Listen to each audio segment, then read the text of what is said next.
members of the board, esteemed colleagues, and community stakeholders. I'm honored to be here today as a candidate for the Superintendent of Schools for the Calcasieu Parish School Board. Thank you for this opportunity for me to share my vision, values, and plans for our school district. My career in education has been driven by profound commitment to fostering an environment that prioritizes excellence, equity, and innovation. From the beginning of my career, my unwavering compassion for doing what is best for students has been at the forefront of every decision that I make. Our students are our future, and it is our responsibility collectively to ensure that they receive the best education possible. This commitment to a student-centered decision-making process is not just a guiding principle for me, but it is a core value in my everyday life as an employee of the Calcasieu Parish School Board. One of the key components to my approach to education is the emphasis on teacher support and autonomy. Our educators are the backbone of our school system, and they deserve an environment that empowers them to innovate and excel. By providing them with the necessary resources, professional development, and opportunities, and the freedom to implement creative teaching and the teaching methods, that we can ensure that they are able to deliver the highest quality education to our students. When teachers feel valued and supported, they can inspire their students to their fullest potential. Ethical leadership is another cornerstone of my philosophy. In every role that I've had working for this district, I have always strived to lead by example, maintaining integrity, transparency, and accountability. This is especially crucial in times of difficulty, where difficult decisions must be made. I have learned that making difficult choices and decisions is an inevitable part of leadership, but it is essential to make these decisions with the best interest of our students and the community in mind, and to stand by them with confidence. However, making these decisions is not something I do in isolation. I deeply value the board members, community, and other input. Their perspectives and insights are crucial in shaping decisions that are truly reflective of our collective goals and values. It is through this collaborative approach that we can ensure that we are well informed and beneficial in making decisions for our students. Equity and access are fundamental in creating supportive and dynamic learning environments. Every student, regardless of their background, should have access to the same opportunities for success. This means actively working together to eliminate disparities, providing targeted support where it is needed most, and celebrating a diversity that enriches our school community. An equitable education system is just not a moral imperative, it is a practical one. Diverse perspective and practices lead to richer learning environments and experiences for all. In addition to focusing on academic excellence, we must also invest in our facilities and infrastructure. Our students deserve safe, modern, and well-equipped schools that support their learning and growth. By prioritizing improvements, we can create learning spaces that inspire and nurture students' potentials. State-of-the-art facilities are not just about aesthetics. It is that they are about creating environments that are conducive to modern teaching and learning methods. Student enrichment programs are also vital to a well-rounded education. By offering a wide range of extracurricular, co-curricular, arts, athletic opportunities, we must help our students develop their talents, build confidence, and learn valuable life skills. These programs play a crucial role in fostering a well-rounded individual and who are prepared to chase the challenges of the future. They also provide students with a sense of belonging and engagement, with essential for their overall success and well-being of true academic success. Leadership development is an area I believe we can make a significant impact here in Calcasieu. By nurturing the leadership potential within our students, teachers, and staff, we can create a culture of continuous improvement and innovation. Providing mentorship opportunities, leadership training, and platforms for voices to be heard, we can develop strategies I plan to implement to achieve this goal. When individuals at all levels feel empowered to lead and innovate, that's when we see success and benefits for our school system. Open and transparent communication with all board members and stakeholders is essential for our success. Collaboration and shared decision-making will allow us to harness the collective wisdom and experiences of our overall community. I am committed to fostering an environment where all voices are heard and respected, ensuring that we work together towards the future of our shared goals. This open dialogue is not just about transparency, it's about building trust and ensuring that everyone feels they are part of our district's journey. I believe the Calcasieu Parish School System is a district more than a performance score. We have much to celebrate. Many district leaders and many district personnel from across the state look to us to set the standard and look to us for answers on how to do things. We are a state model of excellence. I believe that Calcasieu Parish has premier opportunities for students above and beyond those of similar districts our size or even larger. And certainly, we have more opportunities than our local private and charter schools. I believe that educating the whole child and that the students are more than a test score. I believe valuing teachers and that teachers are more than a test score. I believe in valuing all support staff. This is why I took the bus driver certification course and other things so that I can learn where our support staff is coming from. I believe in building nurturing partnerships to grow our schools and communities. I'm a proud product of the Vinton schools and community, where I was actively involved in school and band and golf and other things at Vinton Elementary, middle, and high. I graduated from McNeese State University with an education degree, and I hold 2 master's degrees from our beloved regional university, McNeese, one in educational technology, the other in administration and supervision. I began my teaching career at Vincent Settlement Elementary under the direction of Gene Hernandez and Terry Collins, great mentors and role models. I later served as a district quality mentor at the district level, where I was able to serve and work with all schools, elementary, middle, and high, on the Baldridge criteria of goal setting and improvement processes for teaching and learning and school operations. I later had the privilege for 8 years to serve as the principal of Frash Elementary, where I served as principal of the year. But my main thing that I want to highlight there is I was told when I got that school, we would never become an A school due to an inner city demographic.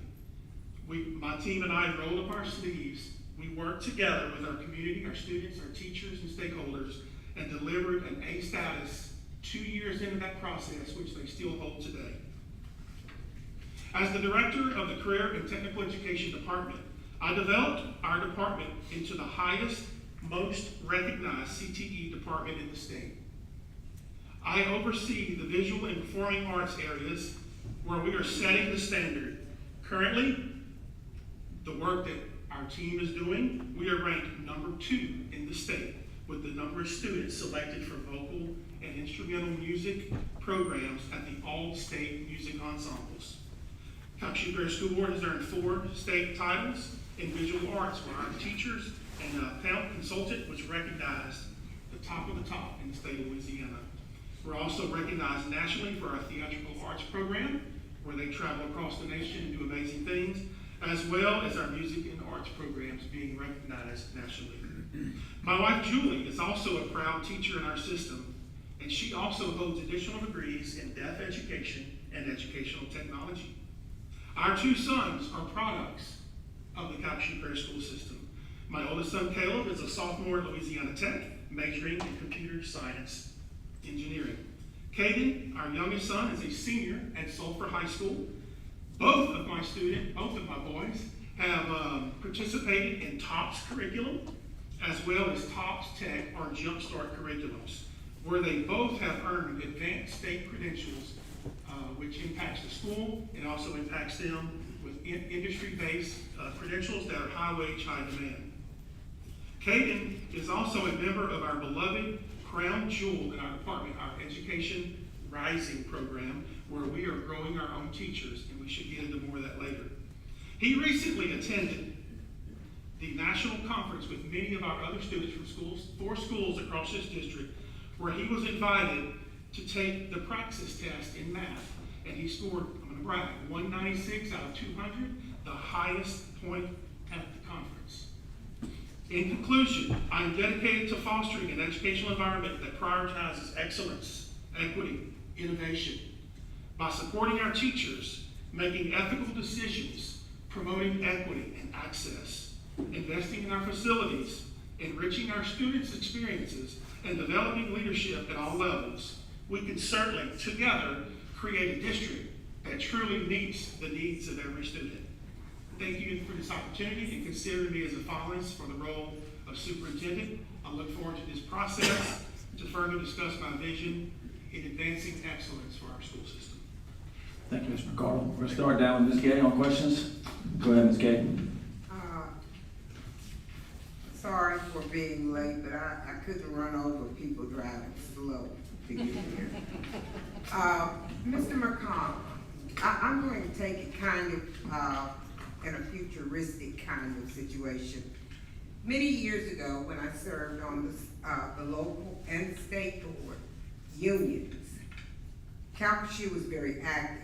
I don't currently know what the relationship is between, I think we have several different teacher units. We have a bus drivers union. What is our collaboration? And if we currently have it, how do you intend to expand? Because they represent our employees. Now, I don't know about the food service department, but I know bus and teacher organizations. I don't see a lot of interaction, but I can remember years ago when I was involved, we met with the superintendent and we shared concerns of our membership. If it has not been operational lately, do you intend to implement some kind of pipeline between the unions and the organizations? Well, yes ma'am, Ms. Gay, thank you. I would first, I want to just direct to what I would do and how I would address it. I think I addressed in my opening statement that I am very open and transparent and want to build pipelines with all organizations, and certainly the unions of each respective group would be a part of that. I have no problems meeting with them. I think it is vital because the unions and the groups and the organizations are apparent to their success, the teachers, the bus drivers, support staff. I have no problem, and I think that would be a part of my goal. I will touch on it later, and I can certainly do that now.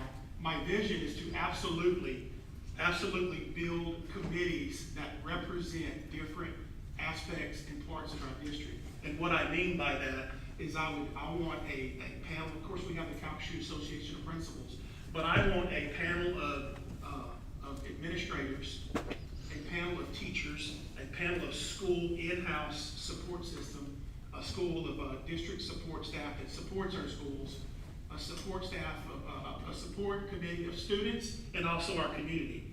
Not to meet weekly, because I understand that the challenges are big and we have lots of things to do, but to meet with them, and it's outlined in my plan, to meet with them to gain that insight, to find out what's going on in their respective fields so that we can work together as the superintendent, the staff, the board, to make each of those areas better. So in short, Ms. Gay, my plan would be to open those lines of communication if they are not open, and certainly have those discussions.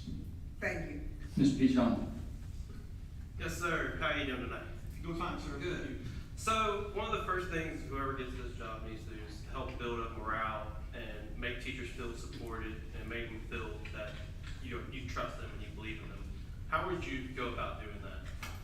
Well, so morale is very, very important to me. I'm a big morale booster. I was that way when I was in the classroom with my students. I was that way when I was a principal at my school, and I'm that way as a director of several departments. I think the answer is very simple. It's very complex, but yet it's very simple. Teachers and staff want to feel valued, and they need to feel that the staff, the superintendent, the board, and everyone appreciates what they do. We need to make sure they feel it and understand it. We also with that works with the branding that we have as a district. It's very important that the CPSB brand is very proud. We're very proud of that brand. We're all very proud of that brand.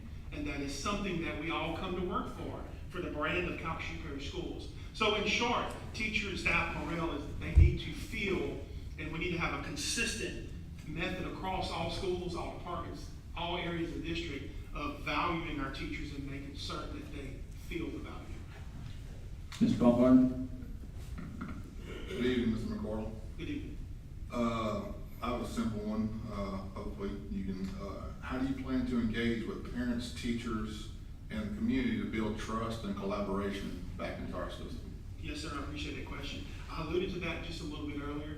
I would like to have committees selected and built. And with those committees, Mr. Baumgarten Board, those committees would be made up from different parts, different areas of our district, making sure that we are reaching all classes, all socioeconomic standards, in a very diverse group in each of those areas. So bringing parents to us, or us going to the parents on that committee, and even further, in my plan that you have at your desk, I mentioned having listening sessions. I've talked to superintendents across the state who have done this, where they go in strategic areas, for example, in Benton, and DeQuincy, and Starks, and so forth, just areas, and have listening sessions, and feel and hear the concerns of the schools in that feeder pattern, if you will, and that way their voice is heard, and on a personal level, that they don't feel that their voice is being drowned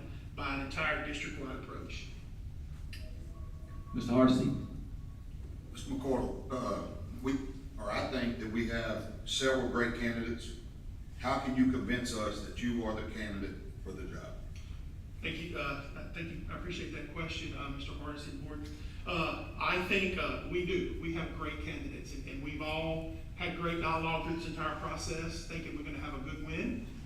But to separate myself from the others, I would say that my resume and my accolades, or my accomplishments, if you will, speak for themselves.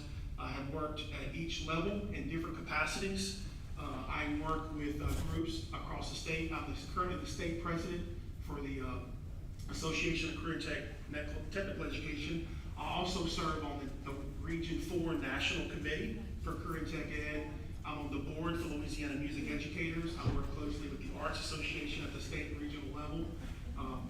I worked 8 years as a successful principal that took a school that I mentioned.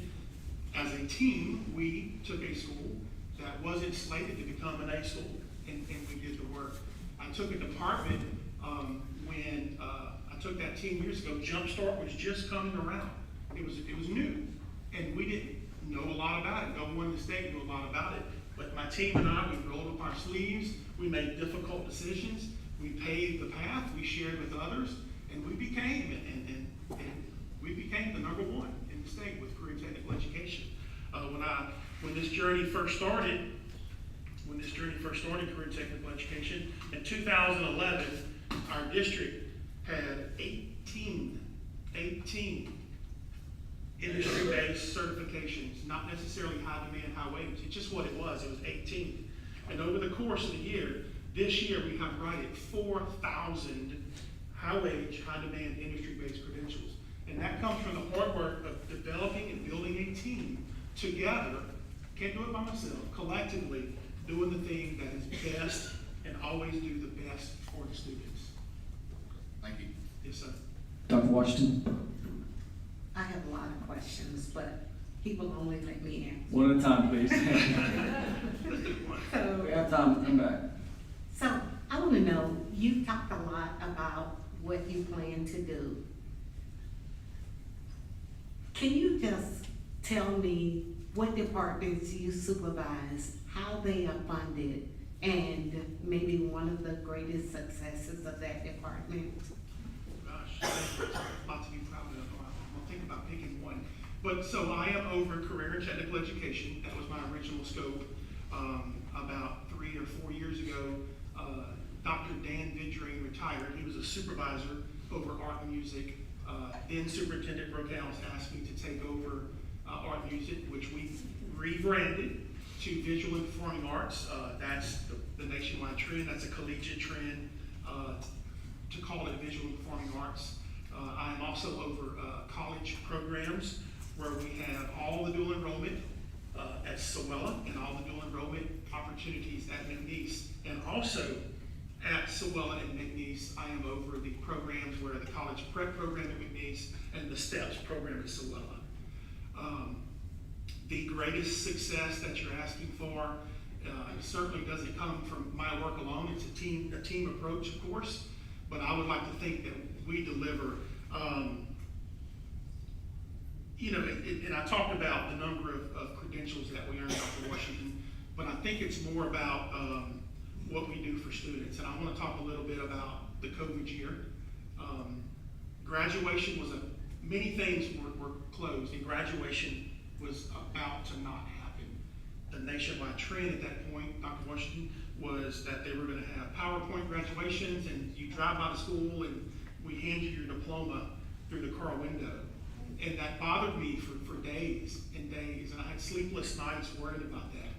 I got together, I thought about a plan, presented it to my team, came back, presented it to the superintendent, and then we had to get approval from healthcare, local Coxsackie Parish Sheriff's Office, other law entities, to make sure that we could make this happen. And we held live in-person graduation at Sulphur High Stadium. Many of you may remember it. And we did that in person with safe spacing and all the rules that we had to follow. But our students graduated in person with their family members there. And I know that Dr. Washington may not have something to do with academics. I don't know if that's what you're looking for, but I think I highlighted some of that. But I want you to know that team approach that we took to do what was best to make great things happen for students. Ms. Roberts? Thank you. Good evening, Mr. McCardle. If you were successful tonight and become superintendent, what are the top 3 criteria when you look to fill staffing in the central office? What are the top 3 things that you're looking for in an individual in any kind of management, supervisory, leadership position?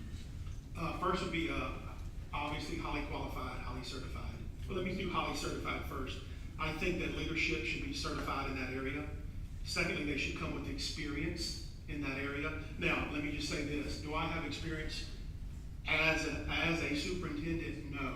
But I think the people selected in those positions should surround themselves and make themselves in situations to where they learn those roles, learn those jobs. I think that's number 2. Number 3, I think we should also seek input, but from obviously the interviewing committees, but also I think we should be able to represent the broader scope of what our district makeup is. Again, highly qualified, highly certified, coming with experiences that they can bring to the table. Mr. Castillo? Mr. McCardle, can you describe some of your strengths and also describe some of your weaknesses?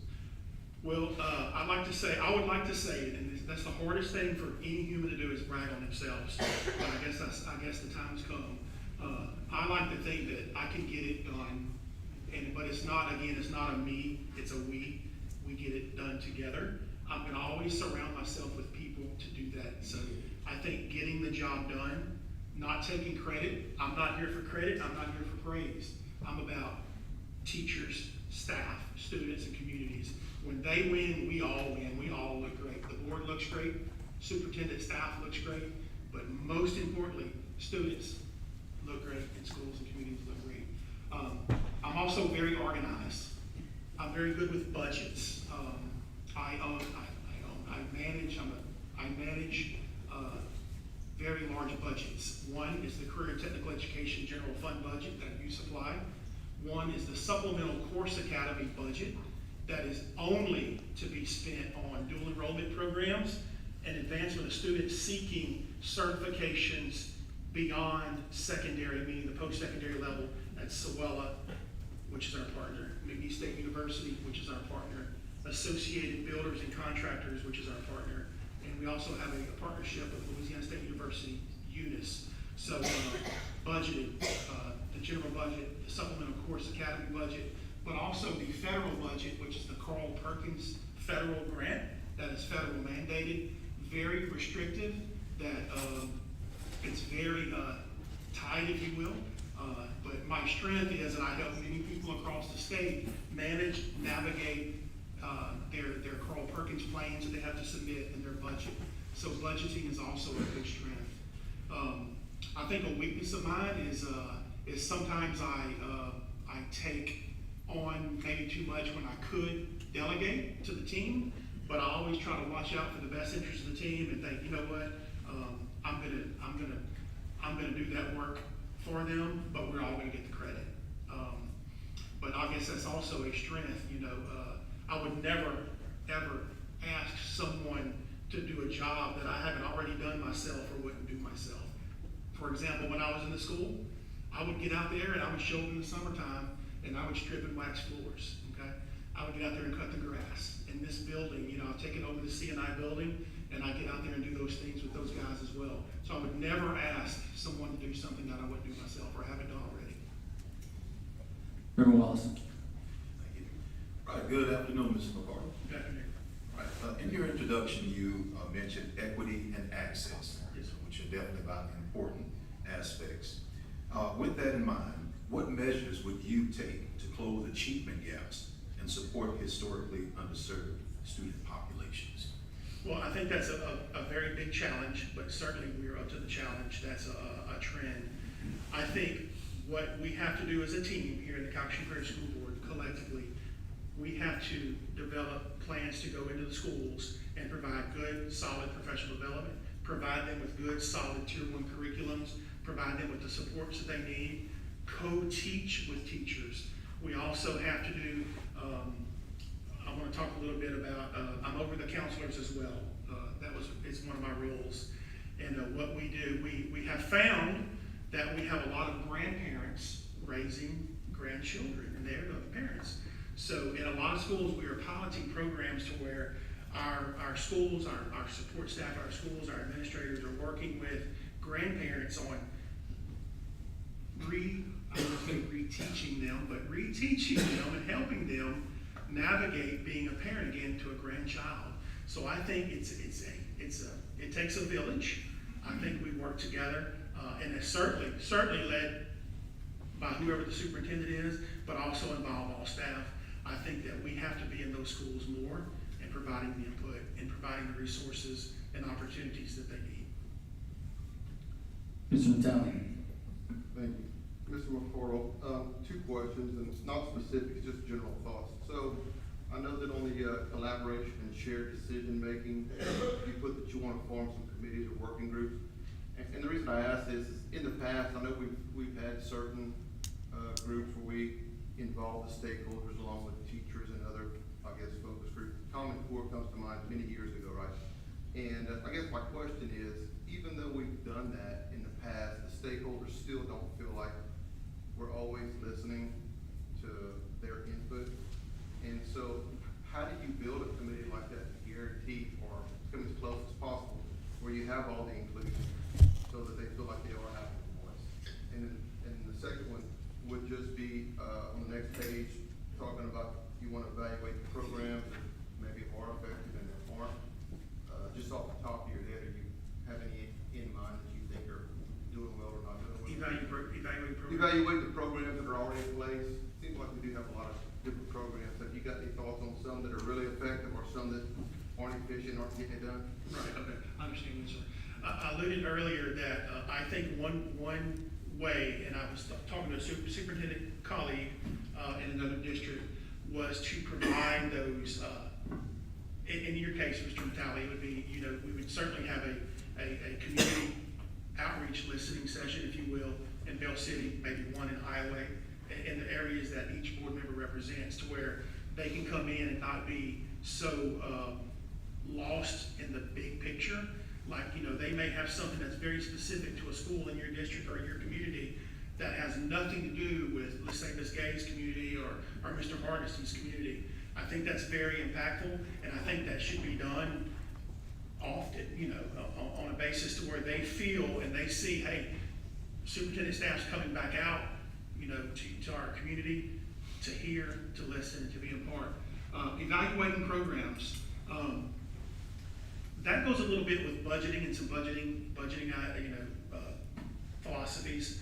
I think it's very important, and I've been in this role long enough that I've been in that process twice, maybe 3 times, where we had to evaluate programs, but very specifically, not necessarily what's working, what's not, very, very important, but also duplications of services. In the high school department, we actually this year found an area that we were duplicating services on ACT prep. We were able to shave off, I think the number was around 350,000, which may not seem a lot, but you keep adding duplication of services or evaluating programs that we have covered in other areas, and we put those little pots of money together, we come up with money to do the things that our teachers want, obviously, and what you want as a board, and what we would want as the staff. Mr. Rowe?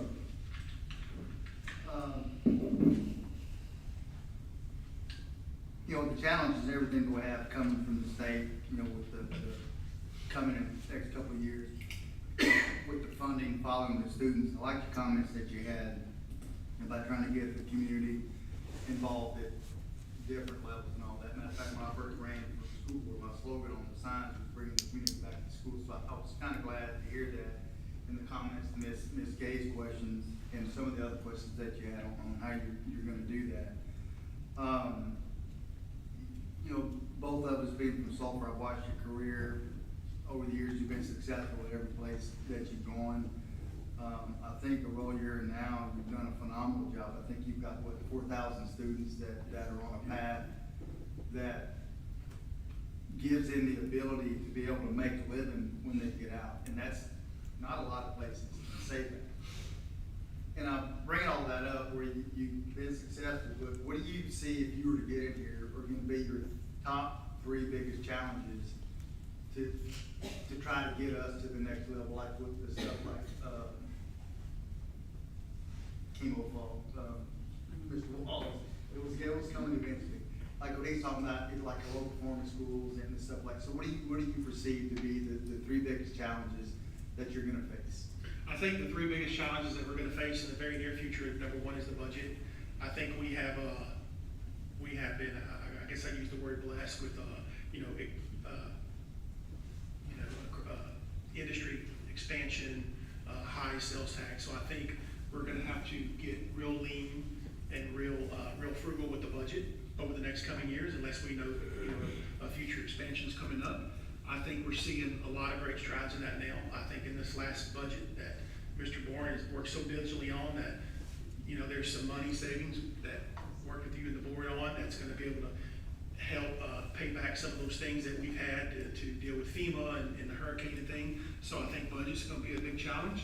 I think a big challenge is to get in there, and that's part of my plan, to get all of the community as a we, not an I, and then show and develop the philosophy that we are Calcasieu, that we're in this together. It's not, Vinton against Quincy or, Sulphur against Barb. This is Calcasieu Parish School Board. I think that's always a challenge, and I also think that, getting the teacher autonomy back, that's a very fine line. Because the state requires us to use Tier 1 curriculum, which is great and fine, but we have teachers that go through university training for 4 years or more to become a very certified teacher, and we certainly don't want to crush their spirit of being able to do what they need to do in their classroom. I think that the challenge is to mainly train us as a staff to allow some leniency in that aspect, and let our teachers and administrators do what they need to do. I referred back, Mr. Burrow, earlier in my discussion about teaching the whole child. In Calcasieu Parish, we do an amazing job with the 4 core. And by the 4 core, I mean English, math, science, and social studies. I've been in this 23 years. The pendulum swings very fast in education. Unfortunately, I wish it was, would slow down a little bit to where we'd have, 3 to 5 years. Baldrige training tells you need 3 to 5 years to study to see if a change has made an impact or a difference. Unfortunately, with the Louisiana Department of Ed and maybe the Bessie Board, we don't have that luxury. So we're bound by those rules. But I think that we work together as a district and do what's best for Calcasieu. If we educate the whole child, I think that we need to look at giving them opportunities in every school for art, music, good athletic programs, good extracurricular activities, good co-curricular activities. If you meld the left brain and the right brain, we do a great job. Again, in conclusion, Mr. Bro, we do a great job with the reading, writing, arithmetic, social studies, science, math, English, all those things. We have got to do a better job as a district in doing the other side of the brain and providing high quality music, high quality art, and other activities, and what the students actually probably go to school for. Can I get a clarification? Yep. So one of the, just kind of a clarification, because we've heard some of the other candidates talk about, community involvement, getting the community involved and all this kind of stuff. I've been to several conferences over the years, which I've paid for out of my own pocket to go for, which is clarification. But anyway, and one thing that I always find amazing is that Calcasieu parents are revered and envied all over the state. What I think what's missing here in Calcasieu with the public is they don't see that. So how can you incorporate how good we are that all the other districts in the state see to be able to get that same knowledge-based enthusiasm out in your plan that you're going to do to get the community involved? I mean, just. You're talking about clarification for our people to know how good we are, or others to know how good we are? Everybody else across the They state, know. They know. Right. But it's not, we don't need charter schools here, we don't need even the private schools here, and I think that's how good we are. Our teachers are phenomenal, but we're missing the boat, that's not getting transmitted. Right. So that's kind of, just kind of expand on that. Right, okay. I think one of our crown jewels is our public information office. I think Ms. Holly and Ms. Eloise Bouillon does an outstanding, amazing job. Unfortunately, we can't make people go to Facebook. We can't make them go to LinkedIn. We can't make them go to, but I think that we're gonna have to find ways, more creative ways. I think that we have to get out there and also expose ourselves in community groups, like I talked about earlier. Share our beliefs, our vision, our successes in each of the respective communities, whether that be in the listening groups, whether that be at school and public events. I think, you think of football season, we have the biggest captivating audience in every little hometown that we have. And I think that part of those structures, and I know some of our schools do it now, at the end of the quarters, at the end of the half, at the different timeouts, successes are honored and celebrated at those points. And I think we just have to take every opportunity we can to do that. Certainly continue what we're doing in social media, maybe expand that some more, maybe make that department bigger. I don't know. Ms. Holland is pretty amazing. Maybe she doesn't need extra help. I don't know. But I think we need to my vision would be to take every opportunity we have in every venue we have to share our success. Yes, sir. All right, Mr. McCardle, we're running low on time, so brief answers. Brief. Brief. We're gonna finish everybody else, but just everybody keep in mind, brief I answers. got it. Ms. Fonda, go ahead. This is a brief question. Some of our school board policies throughout the parish have not been consistently reinforced, specifically talking about cell phones. And now there's a law about the cell phones and the usage in the schools. So how are you going to make this consistent, and how are you going to check to make sure that the principals are doing what they should be doing to make this effective? True. Next question. Very good question. Yes, there is a state law on cell phone, and I personally see the effects of not every school follows, even though we have a very structured and very detailed code of student conduct that our team, they do amazing things with that. But I think it goes back to my conversations that I had with two former colleagues. One is Dr. George Rito, one is Mr. Leo Miller. And they always told me, McCardle, when you walk into that school, I was becoming a principal, you always need to inspect what you expect. And I think that is very true. I think it was very heartfelt. Two amazing administrators. Dr. Rito is not with us anymore. Mr. Leo Miller is, and every every time I talked to Mr. Leo Miller and Dr. Rito before his passing was, are you still inspecting what you expect? So I think the short, very short answer, as Mr. Tarver needs me to do, is we have to inspect what we expect in school discipline and the structure of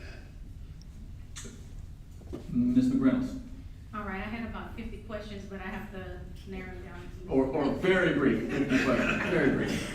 So, Mr. McCardle, I have a question for you. So you were selected superintendent. I have 3, and if you can answer it probably in one. What are your plans to assist with the teacher shortage? What are some strategies to retain them? Everybody loves bonuses, but what about appraisals across the board? True, next question. All very good questions. I'm gonna be very, very brief. I think teacher shortage, and I don't even need to, I think we have a program, I'm very proud of this program. It's called the Educators Rising Program. We have it in 6 schools. We are actually where we are growing our own. We have seen our very first teacher that went through the program is actually at Sulphur. It was a Vinton student who didn't have access to the program. The student went to Sulphur High School, gained access to the Educators Rising Program. He was slated to go to our McNeese program for college programs, heard about Educators Rising, stayed back at Sulphur, deferred the McNeese opportunity, and became an educator. He is going to be a first-year teacher this year in our district. But I think the work that we're doing, it's an expensive venture, but it's very worth it. We're sending our students to national conferences and all that, keeping them engaged, and we are growing our own to help with teacher shortage. Retention, I think we have to work very hard. I alluded to earlier about letting our teachers and our staff, even retaining staff, know that they are valued. Go by little, simple, small things, listening and caring, showing that we care. Bonuses and pay raises, I think that's always fun. I think that we have to work together collectively to go through the budget. I alluded earlier where we personally found in our budget some areas that were redundant, and I think we need to look for duplication of services. And again, every little bit goes back in the bucket that we certainly need to give back to the people who work the very hardest, and that is our teachers and support staff. Mr. O'Bannon, oh, sorry. No, if you, I didn't mean to cut you off. No. You wrap it up. Mr. O'Bannon. No, thank you. All right. What would you do to address the mindset that district-wide, because that's the way we've always done it? There's an old adage, if you always do what you've always done, you're always gonna get what you've always got. It's just that simple. And Mr. O'Bannon, that is not me. I always look for the way to make things better. I never want to look bad. I never want our department, our school, I don't want the board to look bad. I do not want our brand to look bad. We can't keep doing what we've always done. I will find innovative ways to work forward, to work together collectively, not me alone, to find ways to not do what we've always done, unless of course it is a success. Thank you. Ms. Ayo. Congratulations, all of my questions have been answered. So we good? All right, so we're just a couple minutes ahead, but we're gonna go ahead and go to executive session. I need a motion to go to executive session. So moved. Right down there, Mr. Pishon, and second, Dr. Washington. All in favor, say aye. All opposed, nay. Okay, we are in executive session. For those in the crowd, maximum 30 minutes. Hasn't necessarily been taking that long, but